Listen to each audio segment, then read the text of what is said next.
income? Siapa yang pernah dengar istilah passive income? Atau ada yang belum pernah dengar? Semua sudah pernah dengar? Sudah pernah dengar. Nah, yang mantu-mantu saya tanya, apa passive income? Passive, jadi tidak usah usaha banget. Semuanya datang sendiri. Tetap datang. Iya. Jadi kita lagi nggak aktif nih, tetap menghasilkan income. Yang lainnya gimana? Setuju nggak? Setuju nggak kira-kira? Contoh, ya. Pegawai. Kalau pegawai, dia syarat terima gaji apa? Dari tanggal 1 sampai tanggal 30 harus masuk kerja, betul ya? Tanggal 1 baru terima gaji. Kalau tanggal 1 sampai tanggal 30 gak masuk kerja, tanggal 1 terima apa? Surat PHK, ya. Betul? Nah, berarti kan kalau dia mau terima gaji, dia harus kerja dulu dari tanggal 1 sampai tanggal 30. Setuju ya?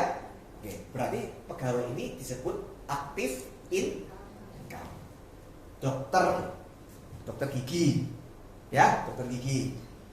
Dokter gigi kalau terkenal, income-nya gede nggak? Mahal-mahal, dia gede bayarannya ya. Tapi dokternya sendiri sakit gigi teman. Ya, terus nggak praktek 1 minggu, gusinya bengkak, ya kan? Kira-kira kalau 1 minggu dia nggak praktek, 1 minggu dapat income nggak dapat. Jadi walaupun income-nya gede, tapi kalau dia nggak praktek nggak dapat income. Segede apapun income-nya termasuk kategori pasif, active income, betul kan? Nah, tapi kalau passive income beda. Contoh misalkan, siapa yang di sini suka belanja di Indomaret? Semua pasti suka kan? Suka belanja di Alfamart, betul ya? Selama belanja di Indomaret dan Alfamart, pernah nggak ketemu pemiliknya? Di pinggirnya kasir, ngawasi kasirnya. Ini jangan-jangan barang saya dicolong, uangnya dientit. Pernah nggak? Enggak. Betul ya? Nah, nggak pernah lihat pemiliknya. Tapi usahanya tetap jalan nggak? Bahkan ada yang beberapa gerai yang 24 jam, betul?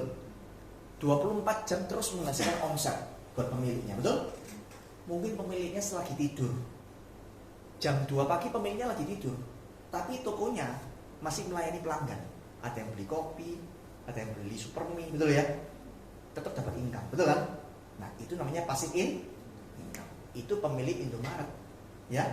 Nah, kalau Anda suruh memilih, kira-kira lebih enak mana? Passive income atau active income? Passive, betul ya? Anda bisa bayangkan, Anda lagi liburan, lagi mancing, ya, lagi apa? Terus macam-macam lah, lagi shopping, ya kan? Tapi income terus masuk, enak nggak? Enak. Betul ya? Saya suruh milih, misalnya Anda suruh milih. Anda tahu dokter kan kalau terkenal income-nya gede. Tapi tahu nggak, dokter itu kerjanya seperti apa? Kalau yang terkenal, ya, kerja dari jam pagi ke rumah sakit, tugas di rumah sakit sampai menjelang sore. Pulang sore buka praktek lagi menjelang sampai tengah. Kalau dokter terkenal begitu, betul kan? Sampai pagi-pagi ya. Ada jam 2 ya kan? Saya paling muales kalau nganter istri saya kontrol kandungan. Wis ya, sampai tengah malam gitu kan. Nah, itu dokter. Income-nya gede, ratusan juta. Anggap aja ada dokter income-nya 200 juta. Tapi harus aktif income. Tapi ada orang income-nya mungkin nggak 200 juta, tapi 100 juta. Tapi passive income. Tidur-tiduran dapat 100 juta. Jalan-jalan dapat 100 juta. Kira-kira Anda milih mana? 200 juta tapi kerja dari pagi sampai malam tengah malam, atau milih 100 juta tapi passive income? Hah? 100 juta makannya juga enak loh. Betul kan? Orang 100 juta sama income 200 juta sama-sama sehari makan cuma 3 kali kok. Betul nggak? Tapi yang satunya kerja terus, yang satunya punya kebebasan waktu, betul kan? Nah, itu bedanya kan. Jadi income itu nggak cuma dilihat dari berapa besarnya, tapi kita mau lihat kualitas income-nya seperti apa, betul ya? Nah, di Prudential, perhatikan baik-baik, kita bisa mendapatkan ini. Dari mana? Dari sini teman, caranya. Ingat, posisi kita paling tinggi tadi apa? AD. Betul ya? Agency Director. Kalau Anda sudah jadi Agency Director, contoh gini di Bali. Tadi namanya siapa? Mbaknya? Ya. Hah? Raji. Raji kan jadi agent ya. Pengen jadi AAD nggak? Pengen jadi AD nggak? Suatu saat ketika Raji jadi AD, Raji adalah AD-nya dari si Citra. Nah, Citra dapat royalti dari si Raji ini. Nah, dan Raji punya agen, suatu saat juga pengen jadi AD. Semua berlomba-lomba pengen jadi apa? AD.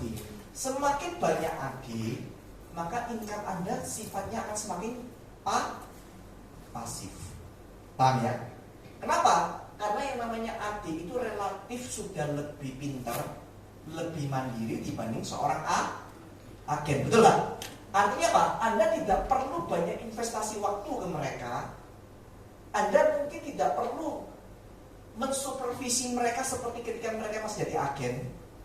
Tapi mereka tetap produktif, menghasilkan income buat bisnis kita, menghasilkan omset. Setuju nggak? Nah, jadi caranya gimana Pak kalau saya mau dapat passive income dari Prudential? Caranya adalah cetak AD sebanyak mungkin. Nah, itu goal kita. Nanti di akhir sesi saya akan kasih true story. Ya, seperti apa hebatnya passive income di Prudential. Nah, kita di Prudential dapat kesempatan menikmati generasi AD, royalti kita sampai 6 generasi ke bawah. Ya, AD. Ingat, dalam satu unit AD ini ada sekian AAD dan sekian agen. Bukan satu AD satu orang tok. Enggak, ya. Perhatikan baik-baik. Dalam satu unit AD ini, dari satu grup AD ini ada sekian AAD dan ada sekian banyak agen. Memang ukurannya beda-beda. Tapi yang jelas mereka tidak sendirian. Betul nggak? Jadi jangan dilihat cuma satu orang. Enggak, ini bisa isinya ini bisa mencapai puluhan, bahkan ada yang ratusan. Ya. Nah, Anda bayangkan kalau Anda punya AD yang begitu banyak, maka income Anda akan semakin pasif. Nanti kita lihat. Ya. Oke, sekarang bagaimana Pak strategi menuju punya penghasilan 100 juta per bulan? Siapa di sini ingin punya penghasilan 100 juta per bulan? Semua kepingin, betul ya? Mau beli apa kalau sudah 100 juta? Mau beli mobil, banyak mau beli apa? Gawat. Enggak.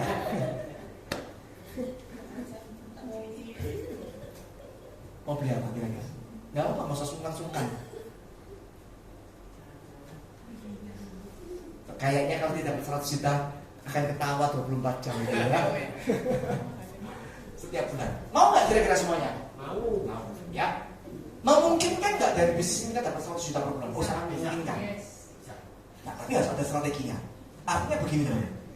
Kalau Anda tanya sama saya, apakah semua leader di Prudential punya penghasilan 100 juta? Tidak. Tapi ada nggak? Ada. Banyak nggak? Banyak. Ibaratnya begini, saya kasih contoh. Sama-sama buka toko handphone.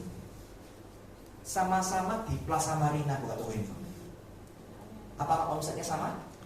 Belum tentu. Yang satunya berkembang pesat, satunya nggak berkembang. Betul? Jadi Anda jangan suatu saat terus ragu terhadap bisnis ini hanya gara-gara ketemu dengan seseorang yang mungkin sudah sekian tahun di Prudential tapi nggak berkembang.